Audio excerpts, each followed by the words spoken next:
I came across an amazing woman's obituary in an old newspaper from October 1971, and her life story was so amazing it needs to be shared. The headline reads, Mrs. Williams dies, was 116. Services for Mrs. Mary Williams, 115 or 116 until her death, the oldest citizen of this Middle Georgia area, will be at 2:30 p.m. Sunday at Free Liberty Methodist Church in the Williamson community near here. Reverends Ira O. Boone and J.B. Jethries will officiate. Burial will be in the church cemetery.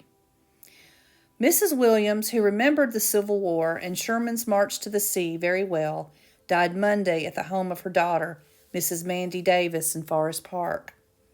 Relatives say Mrs. Williams was born in Pike County, Georgia, on February 18, 1855, but her death certificate lists her birth date as March 18, 1856. She was the daughter of Charlie Williams and Amanda Huff Williams. In a 1965 interview, the smiling, healthy woman remembered being in the yard helping her mother wash clothes when the blue-coated Union troops came to the house. She remembers watching the soldiers take hams, chickens, potatoes, and corn, and she remembers one patting her on the head. I thought they were the prettiest people I'd ever seen. I wanted to go with them, she said. In a 1970 interview, Mrs. Williams recalled the days when she worked for white families in the community, plowing, splitting rails, and chopping wood for $5 a month, and what food her employers were willing to give her. The reporter interviewing Mrs. Williams described her as, quote, a fine figure of a woman, almost 6 feet tall.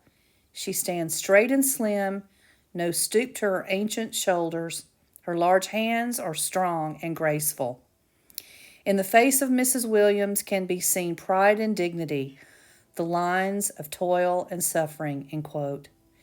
Survivors include her daughters, Mrs. Davis and Mrs. Lottie Robertson, both of Forest Park, 2 sons, J.B. Williams and John R. Williams, both of Williamson, 25 grandchildren, 109 great-grandchildren, 55 great-great-grandchildren, 12 great-great-great-grandchildren, 5 great-great-great-great-grandchildren, 7 great-great-great-great-great-grandchildren, and 105 nieces and nephews.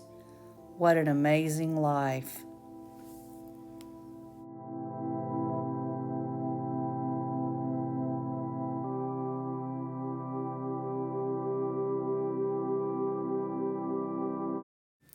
A footnote here. Joe and I tried to locate her grave in the cemetery, but unfortunately it was probably covered in leaves. We will go back in the spring and try to locate it, but I did include a photograph of her gravestone that I found on Find a Grave.